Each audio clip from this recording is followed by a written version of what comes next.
toda su atención, por favor. Vamos a dar inicio a la charla que nos trae el doctor Fraguera. Por favor, denle la bienvenida. Gracias.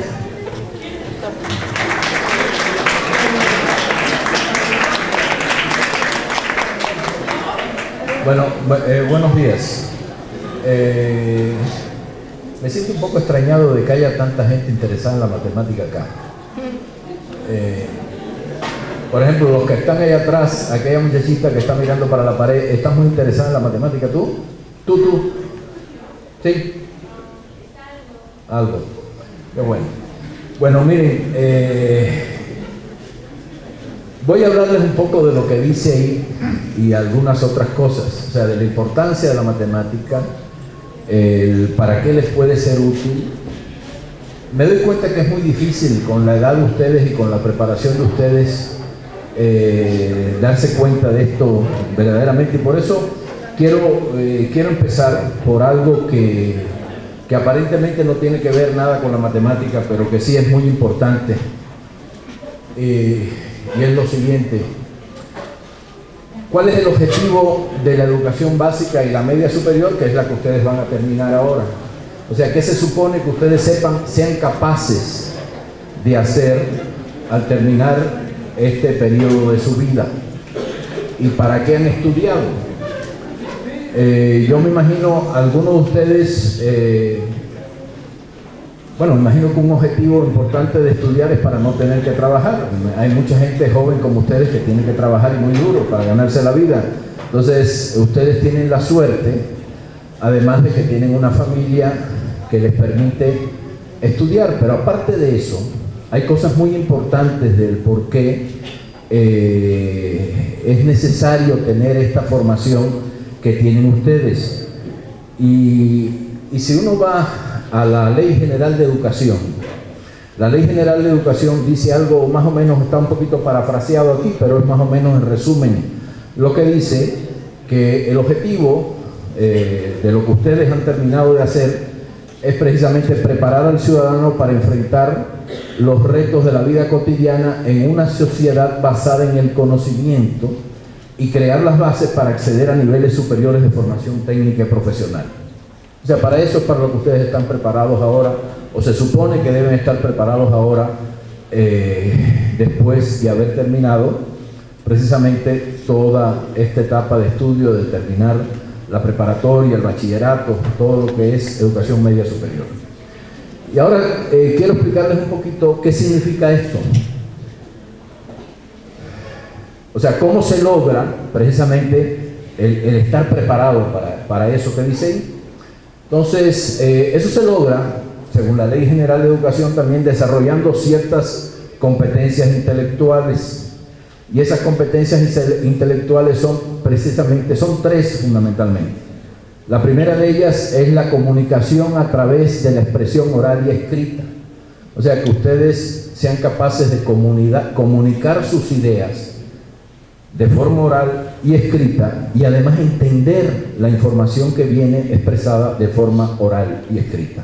Eso es muy importante, eso tiene que ver con el idioma, fundamentalmente. La segunda es esta: tienen que desarrollar la capacidad. Se supone que ya a esta altura han desarrollado la capacidad de buscar, seleccionar e interpretar información en cualquiera de sus manifestaciones. O sea, no que ustedes lean un periódico y les dé cierto tipo de información, aparecen unas tablas o se habla de tasas de crecimiento y no sepan de qué se está hablando. ¿Bien? O sea, supuestamente a esta altura del partido ya ustedes tienen una idea clara de cómo interpretar la información que se divulga a través de los medios de comunicación en todos los sentidos.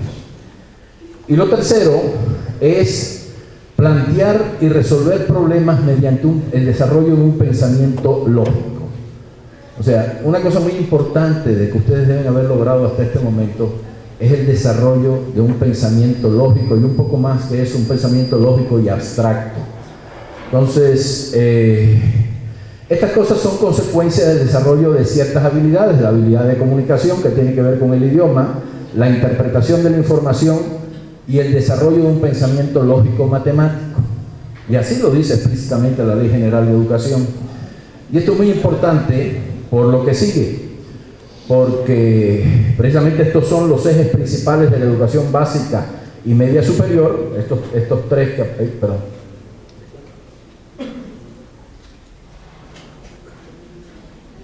estos tres que aparecen aquí son los ejes principales de la educación básica, media y superior, y hay un gran problema, no solo en México, sino en muchísimos países, que es que el estudiante promedio no logra desarrollar esas habilidades de comunicación, de interpretación de la información y mucho menos de pensamiento lógico matemático. Más adelante le voy a explicar un poquito qué significa esto, pero todo esto conduce precisamente a plantearse el problema de cuál es el papel de la matemática en la educación, porque ahí se está hablando de desarrollar un pensamiento lógico matemático. Entonces, la primera cosa importante es que la matemática no es una asignatura más del plan de estudios solamente, porque de la forma en que se aprende la matemática depende que se desarrollen las capacidades de pensamiento lógico y abstracto, que es lo que se llama pensamiento matemático, que son tan necesarias para tener una visión científica del mundo y para la construcción del conocimiento en general. Esto quiere decir que usted estudia matemática y aprende a pensar realmente de forma lógica y de forma abstracta, no solamente para ser matemático, o en el mejor de los casos para ser ingeniero, también para ser médico, también para ser economista, también para ser abogado. Y eso quiere decir, en términos así muy claros, para aprender a pensar de una forma tal que uno no diga tonterías de cualquier cosa, sino que las cosas que uno exprese, las ideas que uno exprese, sean ideas lógicas, sean ideas que están extraídas de un razonamiento a partir de información que uno recibe de muchas fuentes diferentes. El acostumbrarse a hacer eso es algo a lo que la matemática aporta de una manera determinante. Entonces, también, si usted además accede a la educación superior, la matemática en la educación superior es un eje transversal de los programas de estudio. ¿Qué quiere decir eso? La matemática está presente en todo. Si usted estudia ingeniería, usted va a estudiar primero una serie de cursos de matemática y después va a empezar a dar cursos de estructuras, de hidráulica, de una serie de cosas, y en todos esos cursos está presente la matemática. Eso es lo que quiere decir que la matemática va a ser un eje transversal del conocimiento. Es un poquito más difícil de ver, más adelante les aclararé eso, por qué la matemática es útil en otras ramas. Se podría explicar en todas las ramas, en las ciencias sociales, en el área económico-administrativa, en las ciencias biológicas y médicas. Entonces yo voy a hacer un poquito más de énfasis en esa parte porque precisamente este evento está dedicado a eso y supuestamente los que están acá están interesados en esa área.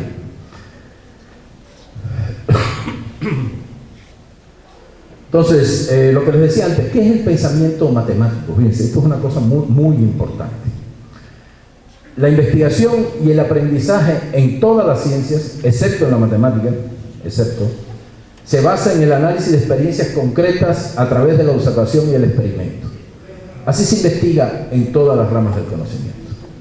La investigación en todas las ramas del conocimiento es experimentar, observar, extraer conclusiones, y mientras que las conclusiones que uno extrae no se refuten por algún otro experimento, alguna otra observación, son válidas. ¿Está bien? Así han surgido las teorías más importantes de la historia de la humanidad, por ejemplo la mecánica de Newton, hasta que se vio que la mecánica de Newton tiene un rango de aplicación. Cuando uno va a velocidades, se mueve a velocidades muy muy grandes, ya los principios de la mecánica de Newton no funcionan. Cuando uno trata de aplicar los principios de la dinámica de Newton a escalas muy pequeñitas, tampoco funcionan, y por eso hubo necesidad de crear la mecánica relativista y la mecánica cuántica, para explicar lo que pasa a grandes velocidades y en escalas muy pequeñas de dimensión de la materia. Entonces, todo se hace así, de esa forma. O sea, todo se hace de esa forma, se van desarrollando teorías que se basan en la observación, en el experimento, y las teorías son válidas mientras no se refuten por otras observaciones y otros experimentos. ¿Bien? Y eso es lo que se hace en todas las ramas del conocimiento. Y ahora, ¿Cómo se llega a conclusiones en todas las ramas de conocimiento? Utilizando un principio que se llama la inducción empírica, eso significa ir de lo particular a lo general. O sea, yo observo una serie de cosas y extraigo conclusiones. Bien, eso es ir de lo particular a lo general. No tengo manera de observarlo todo lo posible, pero esas conclusiones que extraigo, eso se llama inducción empírica, y eso se hace en todas las ramas del conocimiento. Se trata de establecer conclusiones generales que son válidas mientras no sean refutadas por nuevas observaciones y experimentos. Hay cosas muy chistosas con esto, porque uno puede extraer conclusiones muy raras de las observaciones. Por ejemplo, uno agarra una cucaracha, le quita una pata y le dice camina, y la cucaracha sigue caminando. Le arranca la segunda pata, le dice camina y sigue caminando. Y así sucesivamente, y cuando le arranca todas las patas, le dice camina y la cucaracha no se mueve. ¿Y cuál puede ser una conclusión? Cuando una cucaracha se le arrancan todas las patas, se queda sorda. No oye, por eso no sigue la instrucción. Entonces, es esto de establecer, traer conclusiones a partir de la observación y el experimento, es algo muy delicado. Por eso la gente que han hecho estas cosas son gente muy brillante, que han podido establecer conclusiones muy válidas, que han sido válidas durante mucho tiempo.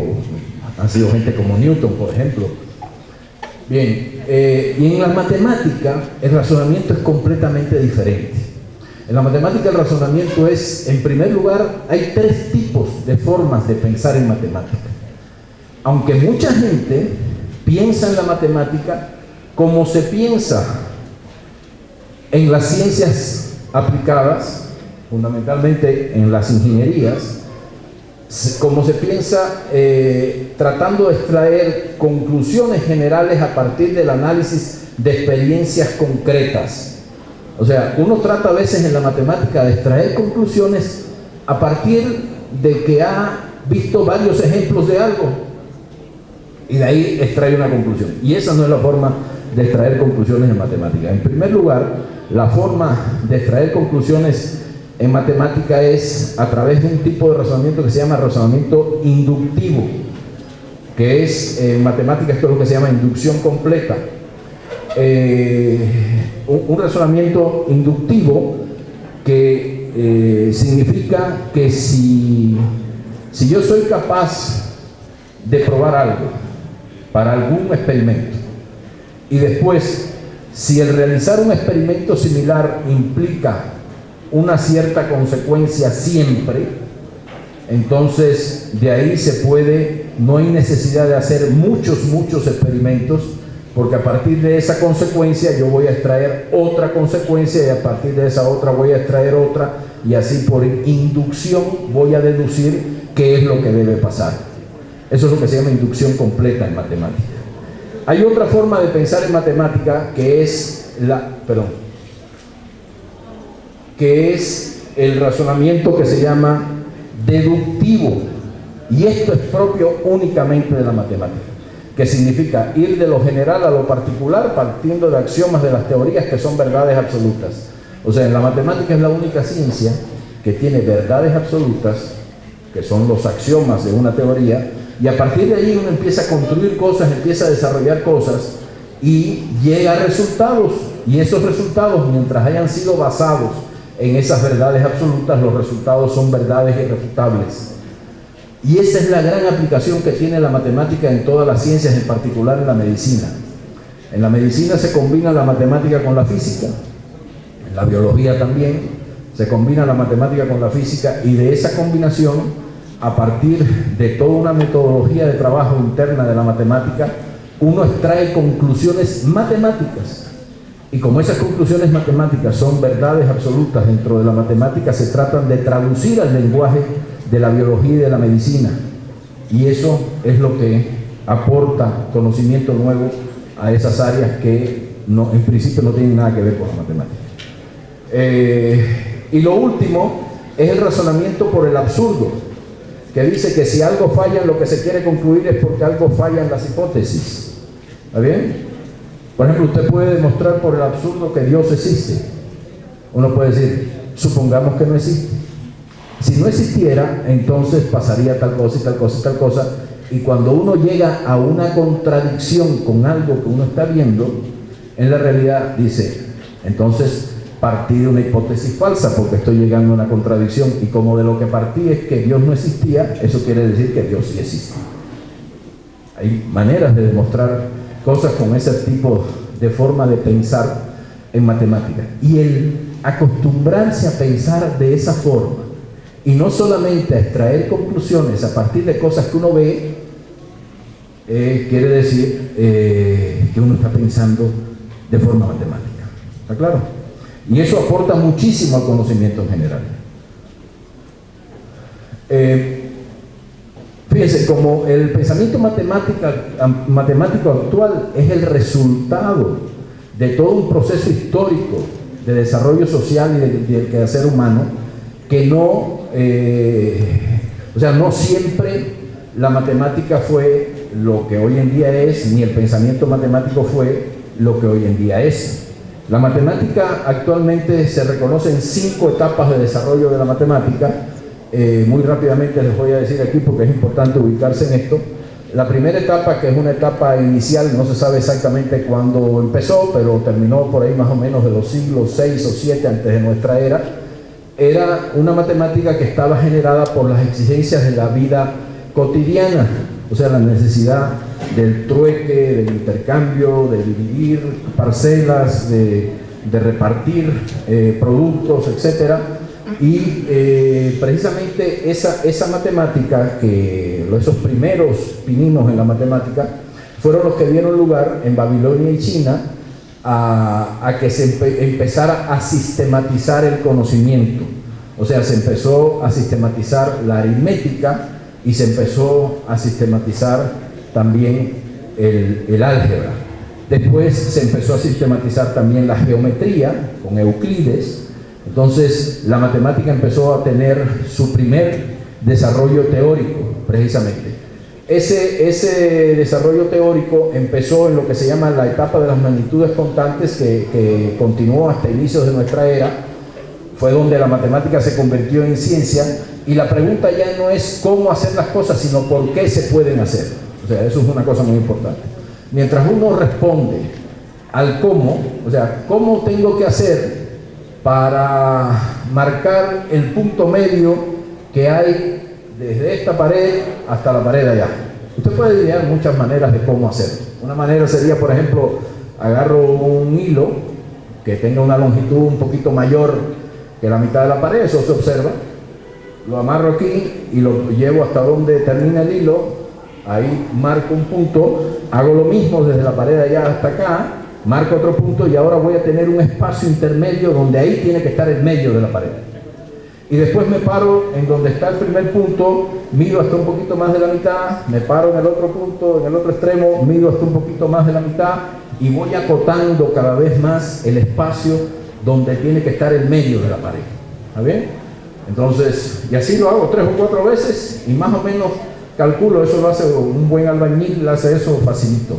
Bien, entonces el problema es, pero pregunten al albañil, oiga, ¿y por qué ese procedimiento? Demuéstreme que ese procedimiento conduce a poder determinar dónde está la mitad de la pared. Eso seguro que sí no lo sabe hacer.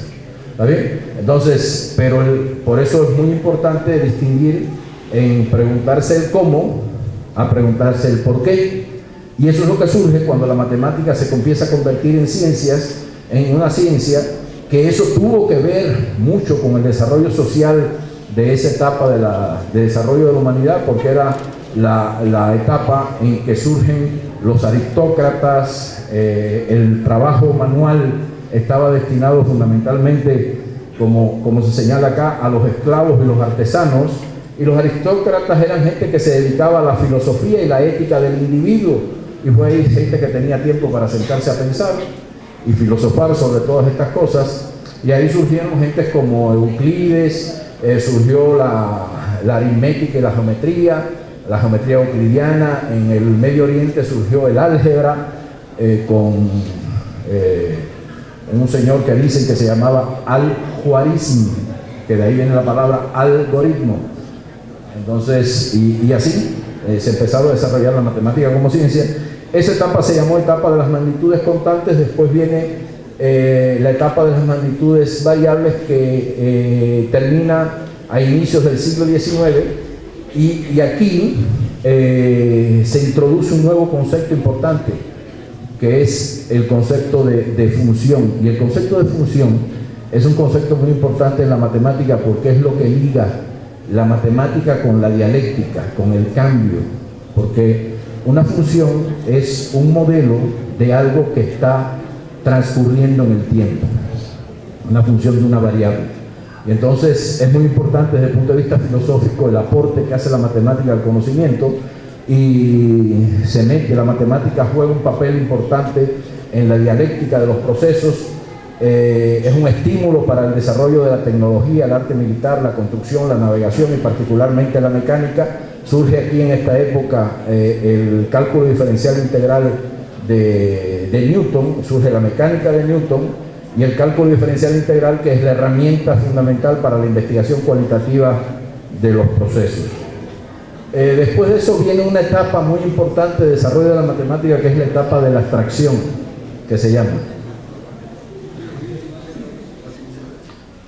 La etapa de la abstracción. La etapa de la abstracción en matemáticas es una etapa de revoluciones culturales en el mundo. Es una etapa donde están muchas revoluciones, cambios sociales en Europa Occidental, en Francia, Alemania, en Rusia, la Revolución Rusa, la Revolución Francesa, el triunfo de la burguesía sobre el feudalismo. Ahí es donde precisamente empieza a existir ya los burgueses. Y precisamente todos estos cambios bruscos traen un cambio brusco en todo el pensamiento científico, y en particular en la matemática. Y eso repercute en la matemática en que empiecen a crearse una serie de teorías abstractas que ya no tienen un sentido intuitivo como tenía el cálculo diferencial integral. Estas teorías abstractas ya son cosas que ustedes generalmente no conocen, pero por ejemplo las teorías algebraicas de grupos, de campos, surgen en lugar de nosotros vivimos en un espacio de dimensión 3, que tiene dimensión 3, alto, largo y ancho, empiezan a surgir espacios de dimensiones mayores. O sea, son cosas que las personas generan, pero que no tienen un sentido práctico muy visible inmediatamente, y empiezan a surgir hasta espacios de dimensión infinita. Y entonces, bueno, ¿qué sentido tienen esas cosas? Se empiezan a desarrollar teorías. Se hace en esta etapa se hizo todo un fundamento axiomático de toda la matemática, que la hizo un grupo francés que se llamaba el Grupo Bourbaki, y hay una amplia interacción entre la matemática y la física. Las teorías más abstractas de la matemática tienen aplicaciones importantes en la física, por ejemplo la teoría de la relatividad de Einstein. Y después de eso hay una etapa actual, y esto es lo que quería llegar, en que todo el conocimiento matemático se pone en función de resolver problemas importantes. Ya no se trata de continuar diversificando la matemática, sino que la matemática toda actúe para resolver problemas importantes que tienen que ver con la transferencia de información, con la medicina, por ejemplo el estudio de las epidemias del cerebro, el corazón, los sistemas fisiológicos en general, informática, genética, comportamiento social de grandes grupos sociales, y continúa de todas maneras la interacción con la física. Y es precisamente, yo quería llegar aquí porque es en este contexto, que es el contexto actual de la matemática, en que se forman las nuevas generaciones. No se trata de estudiar matemáticas para ser más inteligente que otros, saber resolver ecuaciones que otros no pueden, sino utilizar la matemática como una herramienta fundamental para interactuar con otras ramas del conocimiento. Entonces, actualmente la matemática aquí juega un triple papel, tiene un triple rol en el contexto actual del conocimiento, debido precisamente a esta conclusión que llegamos antes de lo que es la matemática en la actualidad. En primer lugar, la matemática es una ciencia, y como todas las ciencias tiene una razón de ser, tiene su propio motor impulsor, y que es la investigación matemática científica.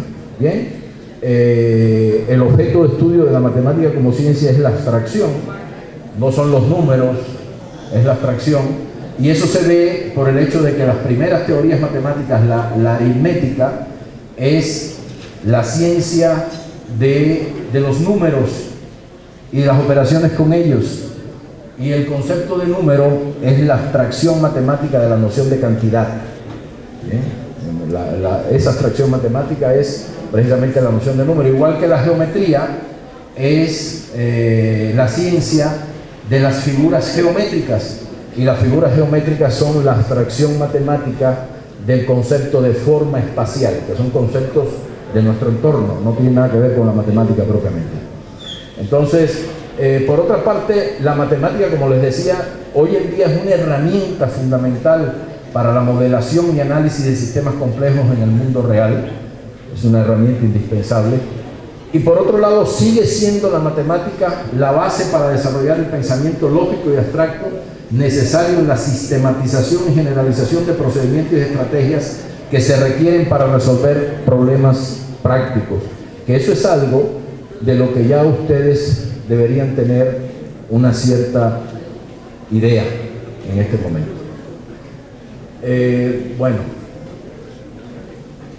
Yo había pedido que esta conferencia asistieran maestros también. Yo creo, Jesús, que en otras ocasiones debería invitarse a los maestros. O sea, es muy importante que los maestros también oigan este tipo de conferencias, y aquí, bueno, salvo ustedes y la maestra, pero los maestros de matemáticas también, los que le dan ciencias, que oigan un poco este tipo de cosas, porque por ejemplo, yo creo que esto es muy importante. ¿Qué se le debe exigir a un maestro de matemáticas? Y eso es muy importante que ustedes lo sepan, que lo sepan los maestros y que lo sepan los estudiantes también. En primer lugar, que conozca con profundidad los contenidos que imparte y algo más. Ese algo más es una cosa que hay que definir, pero está claro que no son solo los contenidos que imparte, sino haciendo énfasis, y que él sea una persona que tenga muy claro los aspectos conceptuales de todo lo que está impartiendo y cómo desarrollar habilidades para plantear y resolver problemas. O sea, no solamente que conozca esquemáticamente la operatividad que se hace para resolver una ecuación, usted pase este restando para acá, divida por este, tal, y ya, y entonces va a resolver la ecuacioncita, sino los aspectos conceptuales que hay detrás de eso. Eso es muy importante. Segundo, el transmitir la matemática como una herramienta de trabajo y un eje transversal del conocimiento. El que conozca los aspectos didácticos, así como el manejo de las nuevas tecnologías de apoyo a la enseñanza, de manera de poder transmitir los conocimientos con el rigor y el alcance requeridos. Que sea un guía que enseñe a los alumnos a aprender a través del proceso individual y colectivo de construcción del conocimiento, y que sea capaz de transmitir la pasión por el aprendizaje de las matemáticas. 5 puntos muy importantes que un buen maestro de matemáticas del nivel de ustedes debe tener.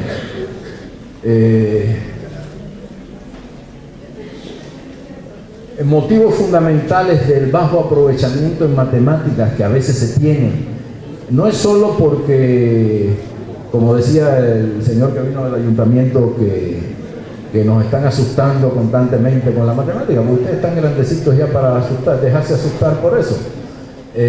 Hay otras cosas mucho más profundas que eso, y es precisamente esto: la falta de sistematización en el conocimiento matemático que se adquiere, y que no se presta la debida atención a la conceptualización inherente en los temas que se enseñan, que es la base del pensamiento matemático que se quiere desarrollar en los alumnos. Pues por lo general se presta atención fundamentalmente a aspectos operativos, con lo cual se produce esquematización y mecanicismo. Y así es como mucha gente aprende la matemática, de forma esquemática y mecanicista. No aprenden el proceso de pensar como hace falta para poder resolver los problemas. Entonces, problemas generales que atentan con una enseñanza de calidad en matemáticas.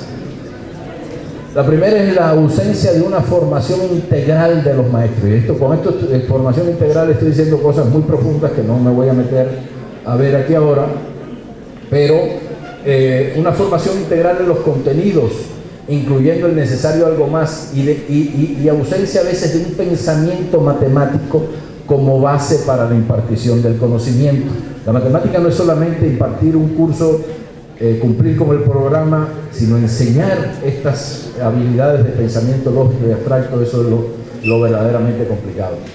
Otra cosa, y esto tiene que ver con los grandes organismos que se dedican a diseñar los programas y todo ese tipo de cosas, es la falsa idea de que la simplificación de los programas y los textos, que conlleva la eliminación de contenidos y aspectos conceptuales, van a facilitar el aprendizaje, porque realmente lo que se está haciendo es truncando puentes importantes en el conocimiento, que son los que promueven que la gente aprenda las cosas de forma esquemática, porque no le dé sentido a las cosas.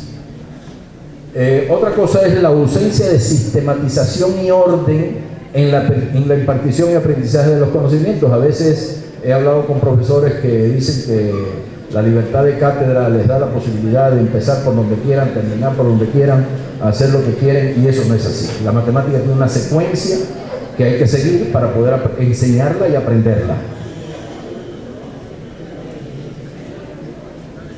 La otra cosa es la confusión que hay entre el rigor que se necesita para enseñar y aprender la matemática y el formalismo extremo, que es otra cosa. O sea, la gente dice, no hay que impartir las cosas con rigor. No me importa, o sea, yo estudié ingeniería un tiempo y un poco nos decían los maestros, no me importa que sepas qué cosa es la integral, lo que me hace falta es que sepas calcularlas. Y entonces es algo completamente absurdo, pero en aquel momento mucha gente lo aceptaba como algo, sí, o sea, usted quiere ¿qué cosa es la integral de x al cuadrado de 0 a 1?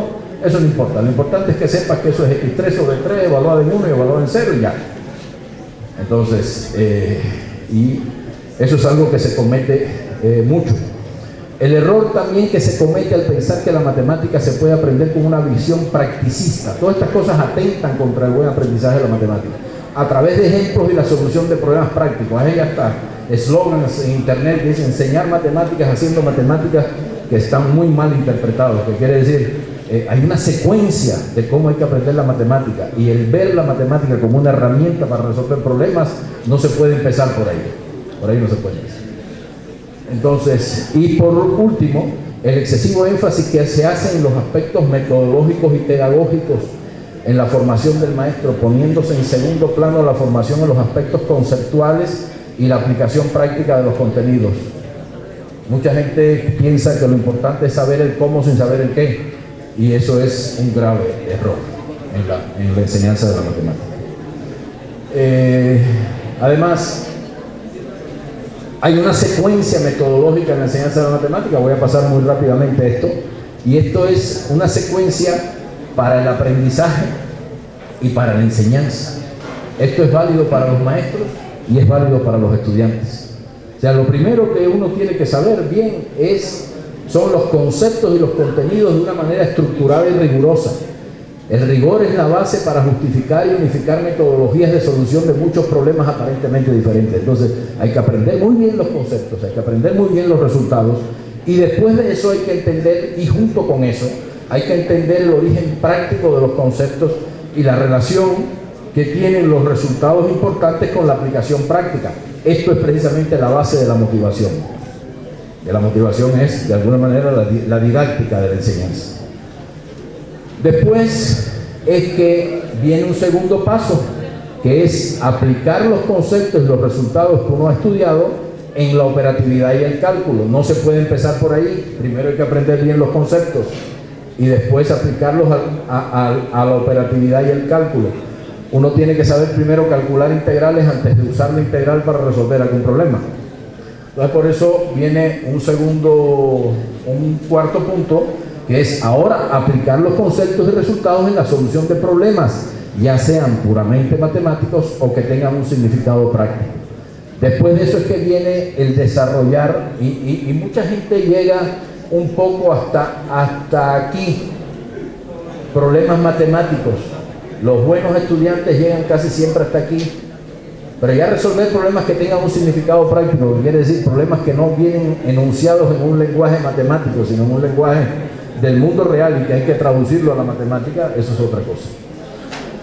Y esto es algo que desgraciadamente poca gente lo logra, que es desarrollar la capacidad de conjeturar afirmaciones matemáticas generales y de poder demostrarlas con rigor. Y después, ya como última cosa, el aprender a modelar situaciones prácticas utilizando herramientas matemáticas y saber interpretar las soluciones que se obtienen en el lenguaje del mundo real que da origen al problema.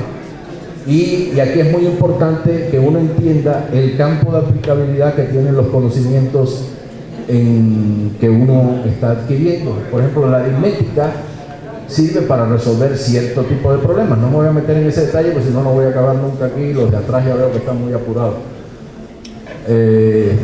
Entonces, pero cada una de las cosas que ustedes estudian, aritmética, álgebra elemental, geometría, trigonometría, probabilidad estadística, fundamentos del cálculo, tiene un campo de aplicabilidad que no puede ir más allá. O sea, con esas herramientas usted no puede modelar el vuelo de un cohete que salga de la Tierra y llegue a la Luna. Pues claro, esa es la idea general. Bueno, por eso hay que tener en cuenta que, y esto es una cosa en que los maestros tienen que hacer mucho énfasis, en aclararle a los estudiantes los alcances y limitaciones de los contenidos matemáticos en cada nivel de enseñanza. En particular, el nivel de la enseñanza de bachillerato es muy importante porque es el previo a ingresar a la universidad. Y esto otro, también los estudiantes deben preocuparse y los maestros incidir en la importancia actual de los métodos y modelos matemáticos como eje transversal del trabajo multidisciplinario, que es la única forma de atacar los complejos problemas de carácter social, económico, de salud, de medio ambiente, recursos naturales y tecnológicos del mundo en que vivimos. Eso es una cosa muy importante. En particular, en la medicina, hoy en día no se concibe la investigación sin la modelación matemática. Hay modelos en todas las áreas. No quise yo traerles eso porque era hacer muy extensa la plática, pero hay modelos matemáticos en todas las áreas de la investigación médica, en todas las áreas biológicas, en epidemiología. Entonces, todos esos modelos se basan en varias cosas. Se basan precisamente a que hay modelos en la física que se extrapolan a otras ramas del conocimiento, en particular a la medicina, y esos modelos sirven ¿para qué? Sirven para poder predecir cosas que no se podrían observar directamente en experimentos con individuos. Los modelos sirven también para crear situaciones. O sea, si yo quiero ver qué pasa a un individuo que tiene una enfermedad en el corazón que lo conduce a tener arritmias, yo no puedo estar experimentando con él para ver si dándole tal cosa o tal otra le puedo controlar la arritmia. Y eso uno lo hace con modelos, uno experimenta con modelos, extrae conclusiones, y entonces después que extrae conclusiones que están fundamentadas matemáticamente, ya uno le propone a los especialistas para que los especialistas traten de corroborarlo experimentalmente.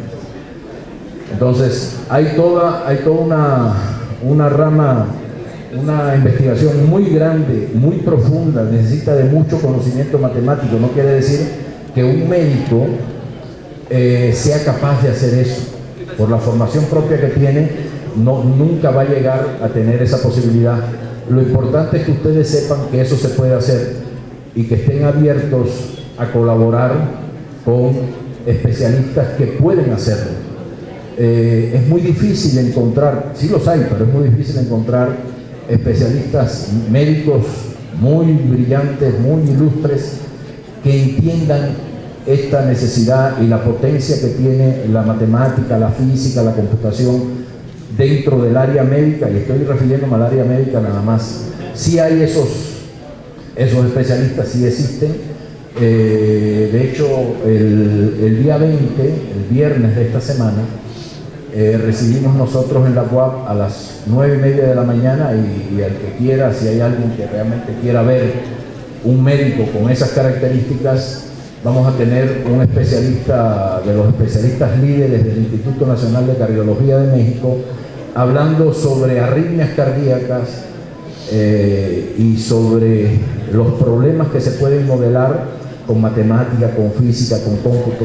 Entonces, si alguno verdaderamente quiere estudiar medicina y quiere ver desde ahora qué se hace, lo invito a que vaya y puede oír cosas que le van a resultar muy interesantes. Bueno, pues entonces eso era fundamentalmente lo que les quería decir. Fíjense, estas dos frasecitas me las encontré en algún lado.